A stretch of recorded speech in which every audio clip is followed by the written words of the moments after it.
Well, I might be a few minutes off.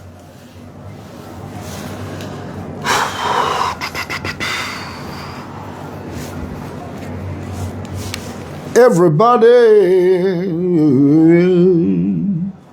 oh yeah.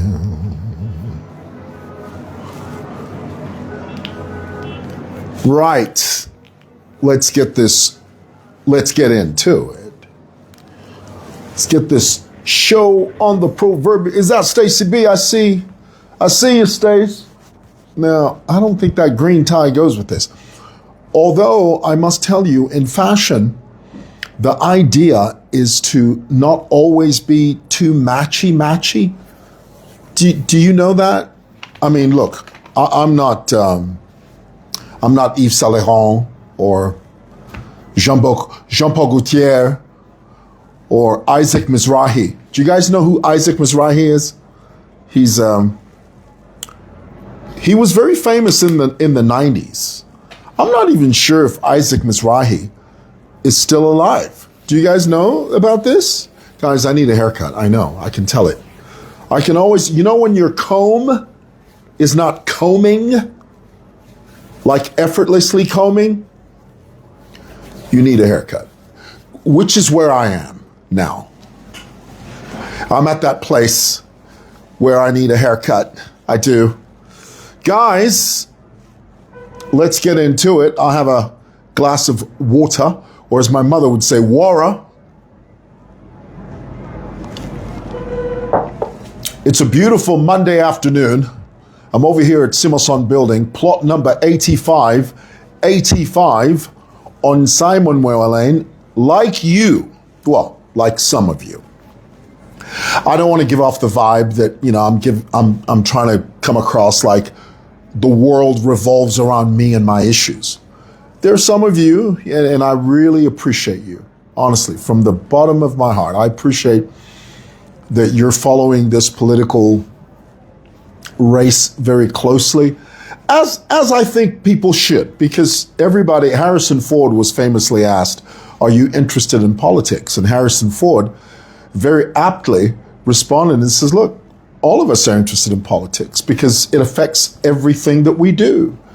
Politics affects what we do, how we live, how we move to and fro on the face of the earth.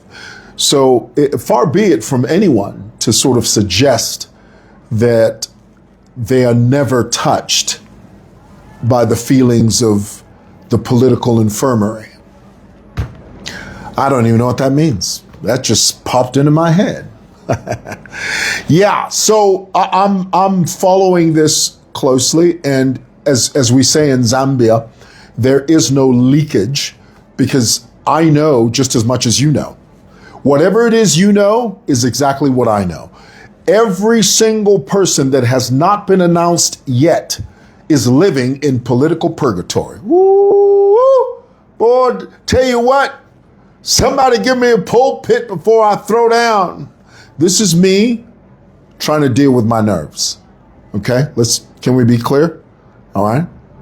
Up here, there's a storm raging up here, but underneath it all, my hand, steady.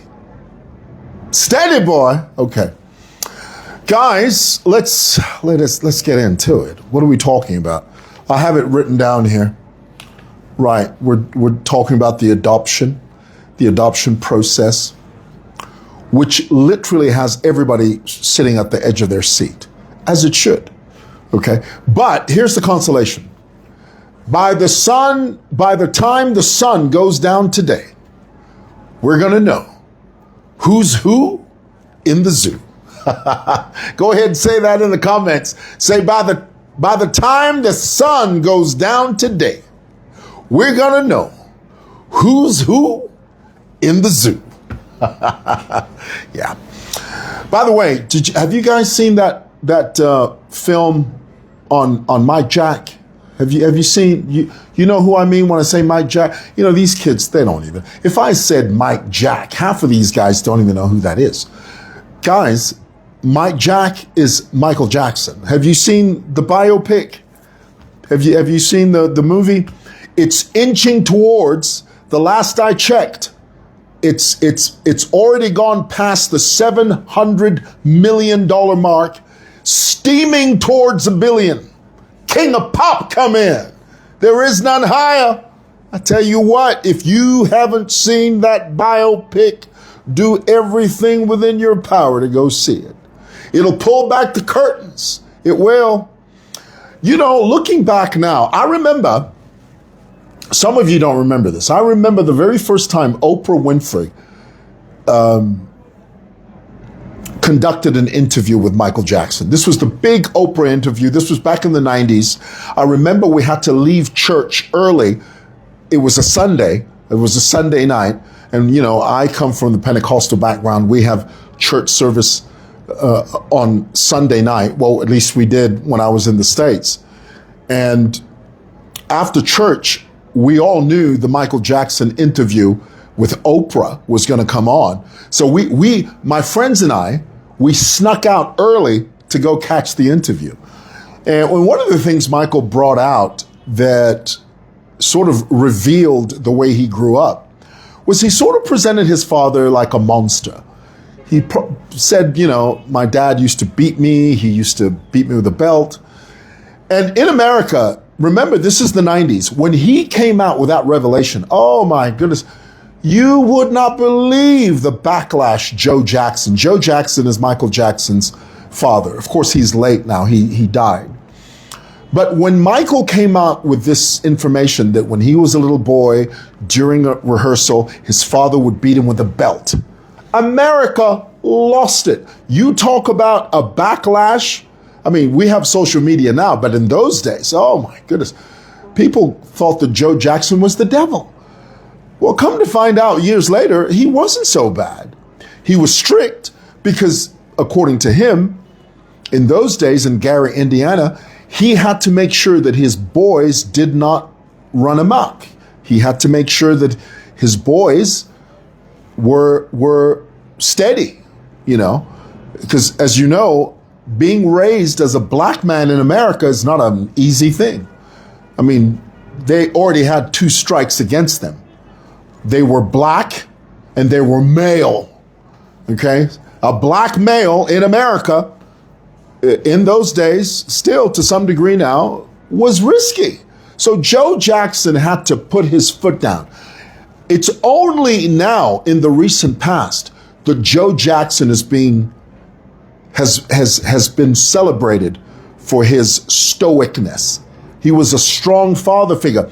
And without Joe Jackson's position as that strong, stoic male presence in the home, God give us homes, God give us men that will stand up for their families.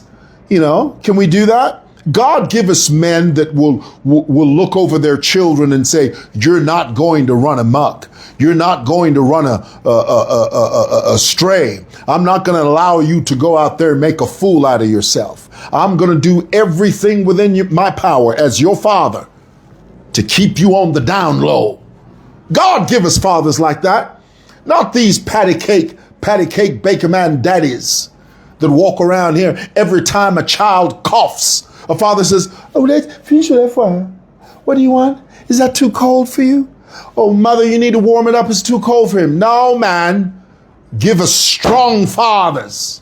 Joe Jackson was a strong father. And you know the time I realized that Michael Jackson knew that he had a good father was in the Jackson home. If you're not a Michael Jackson fan, you won't know this. If you are, you will. You know, they didn't believe in birthdays, okay? They had this religious belief. They didn't believe in birthdays. I think they were Jehovah's Witnesses or something. And so they didn't celebrate birthdays. But they did have a day where the Jackson children dedicated a day for their father. It was called Joe Jackson Day. And they would come together as the children, and then they would give gifts to their father. Another day would be a Katherine Jackson Day. Katherine Jackson is Michael Jackson's mother. So they would select a day and all the siblings would come together and they would give Katherine Jackson gifts. It was during one of those videos where Michael Jackson said, they showed his father. him and Janet had bought their father a boat. And Michael was watching that video. And Michael said on that video, says, there's my dad.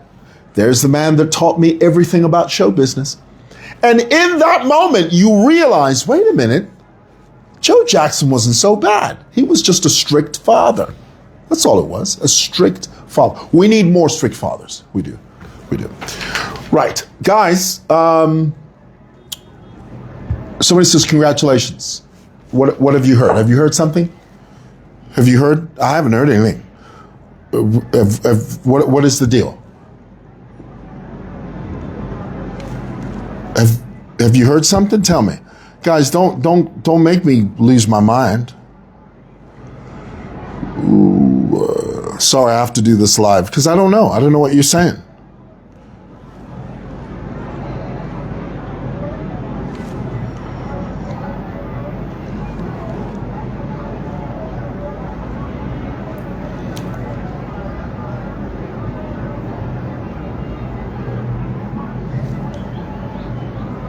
I don't know what you're saying. Tell me.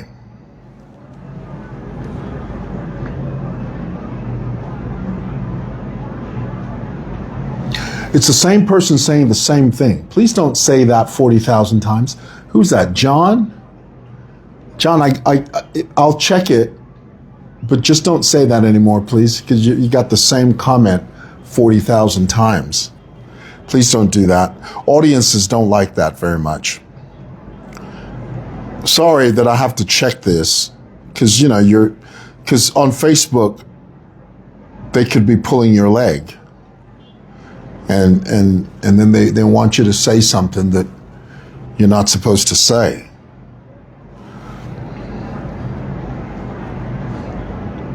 Oh, wow. Deputy Mayor Keddy, statement by former Lusaka Deputy Mayor Keddy on withdrawing from fellow Zambians after deep reflection, wide consultation, and careful consideration. I wish to officially announce my decision to withdraw from contesting the mayor's seat. Wow. So that means it's only me and Reverend Jumbo left. And we'll see how the score comes out. Well, this is good news for me. I'm just finding that out now. It's good news for me. I didn't know. And we'll see how the score comes out. We'll wait for the official announcement. We'll wait for that. So the other thing I want to talk to you about is KBF. KBF has dared ECZ. KBF has just come out and said, because the Electoral Commission of Zambia has set out a schedule for all the presidential nominees or participants. Okay, and it's advisable for these presidential aspirants to go on the day that they have been assigned. Okay, this is my understanding of this. Please tell me if I'm sort of veering off. But KBF last minute sent in a notice, requested the ECZ to move his nomination day to Thursday. Now, as far as I'm concerned, that's just KBF trying to test the ECZ. KBF was hoping, now, for those of you that may not know, KBF is he's a lawyer that's contesting for the position of president. KBF was hoping that the ECZ would turn down his request so that KBF can scream and shout bloody murder. That was the plan. These politicians, ooh, boy, I tell you what, sneaky as hell. KBF was hoping the ECZ would say, no, KB, we're not going to give you Thursday. What do you think this is, a zoo? What do you think this is, a circus? To KBF's surprise, albeit his dismay, the ECZ, the Electoral Commission of Zambia, accommodated him. He wasn't counting on that. The ECZ's response was, KBF has requested that his day be shifted to Thursday, which is a day closer to President Hakainde Hichilema's filing. ECZ, being the meticulous organization that they are, didn't play into KBF's hands. KBF was fully counting on the fact that, or the hope, not the fact, the hope that ECZ would say, no, we're not gonna go with you. We're not gonna give you Thursday. It's either you show up now or you don't show up at all.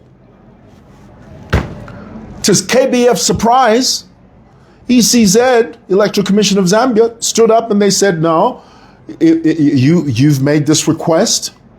We've granted you this request. You can show up on Thursday. Now, KBF right now is running around like a headless chicken. He doesn't know what the hell's going on. You know, he's in a huddle. Right now, he's in a huddle with his homeboys. And he's saying, what the hell are we going to do? We thought that we're going to say no.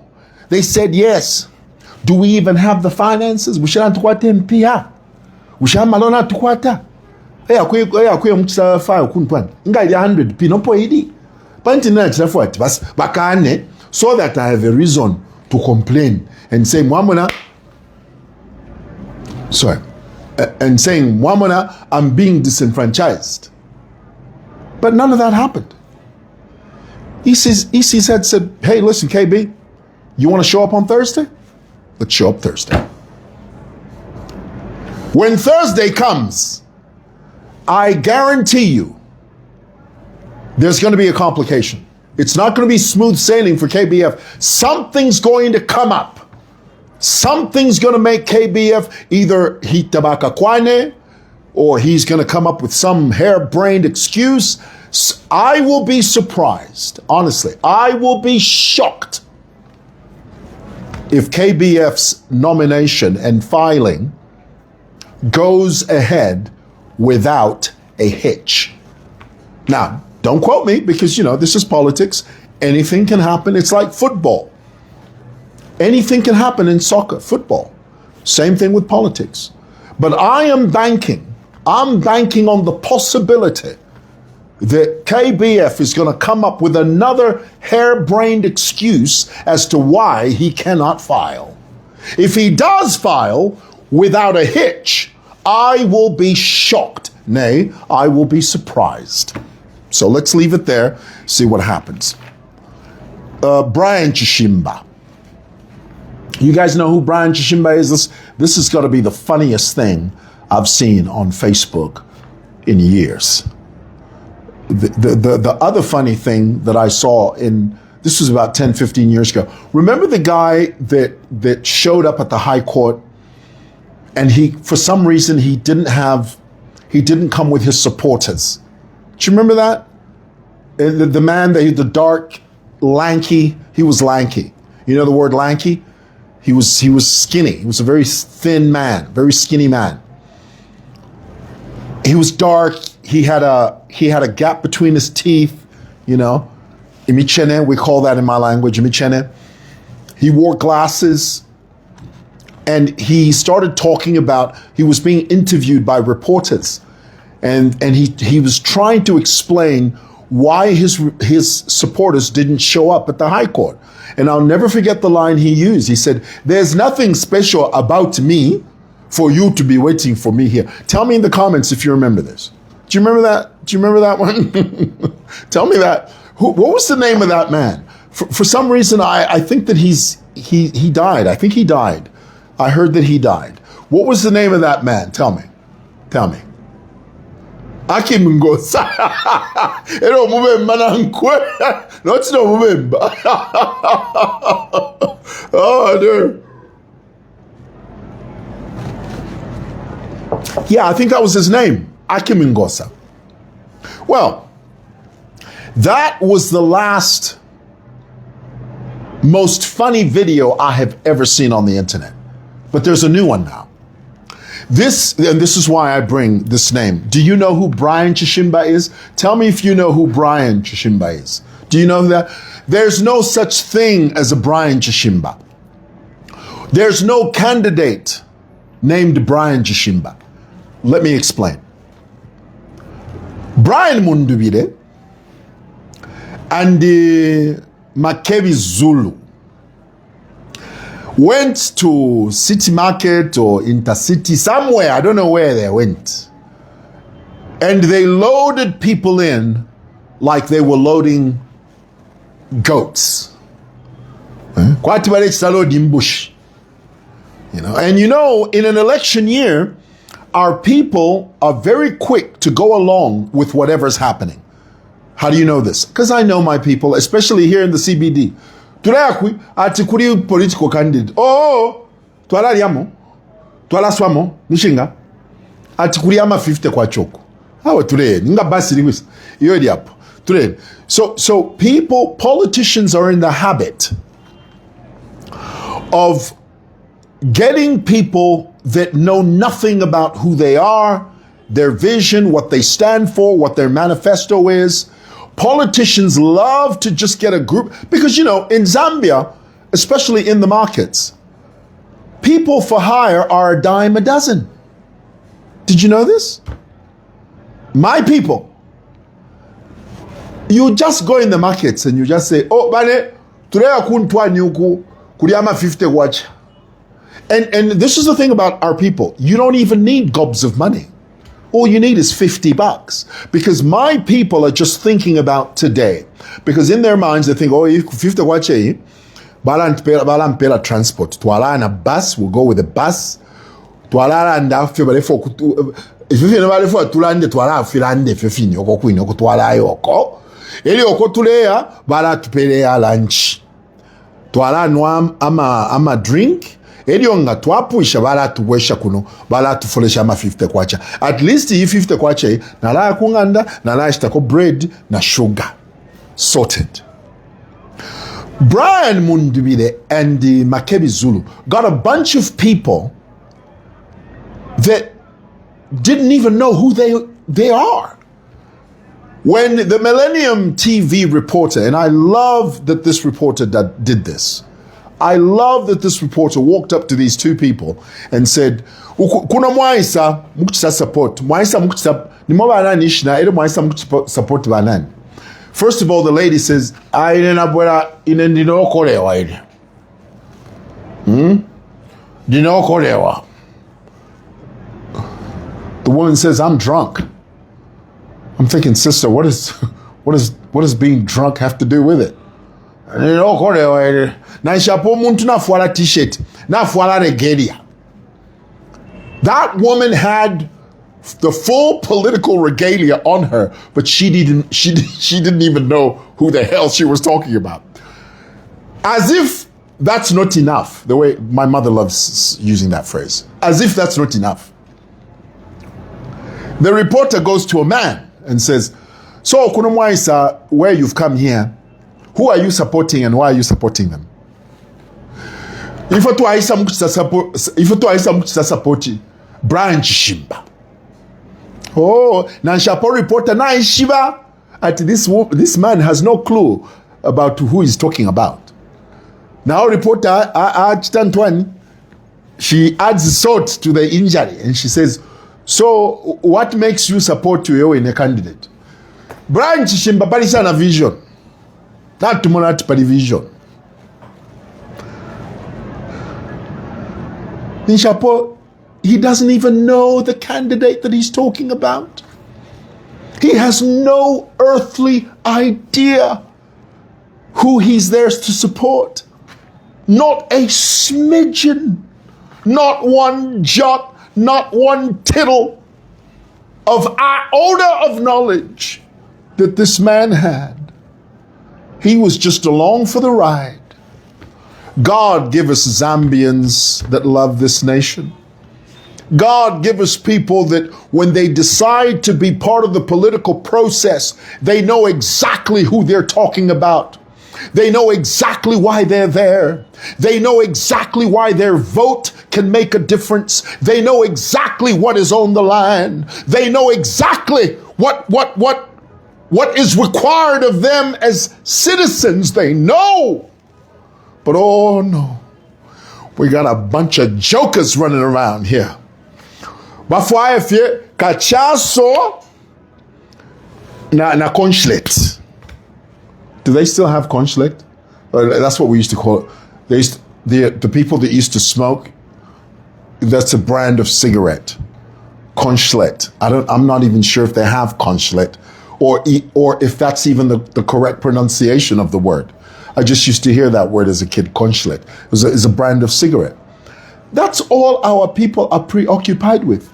Cachaço na conchlet. No political acumen whatsoever. We need to change that. We do. We need to change that. Lastly, did you guys see that video of that young girl? And this portion of the video is directed to you Gen Z people. These kids that are running around here with phones, cameras, and these kids are making content. They are creating content, high resolution content, perfect pitch, perfect sound.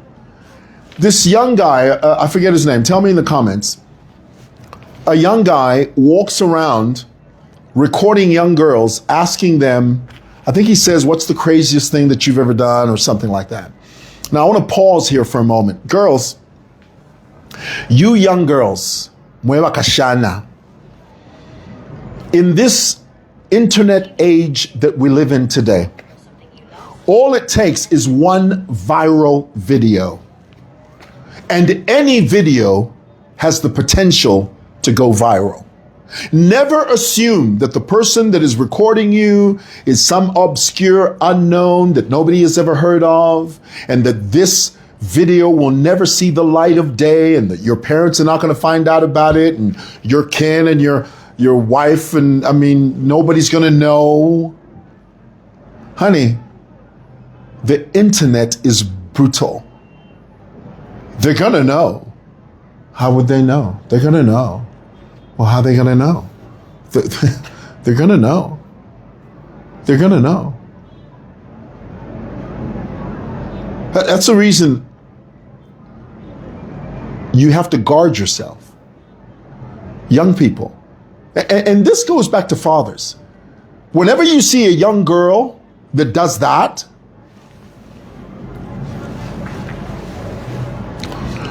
whenever you see a young girl that does that, just know that she doesn't have a strong father figure. This is the reason we need strong men in homes. Strong male figures in homes that look after their daughters and their children. Strong men that are present in their homes. That's the reason. I can tell you now.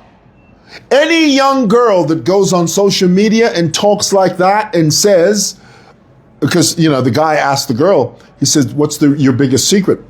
This girl couldn't have been less than 22 years old. She says on camera, she says, the darkest secret I have is I think I've dated a man 50 years old. You're going to say that on camera and you don't think the internet is going to make you go viral? Well, first of all, it's because she doesn't have a father. If you had a father, you would never do that. This is the reason fathers are important. Mothers, yes, but most importantly, fathers.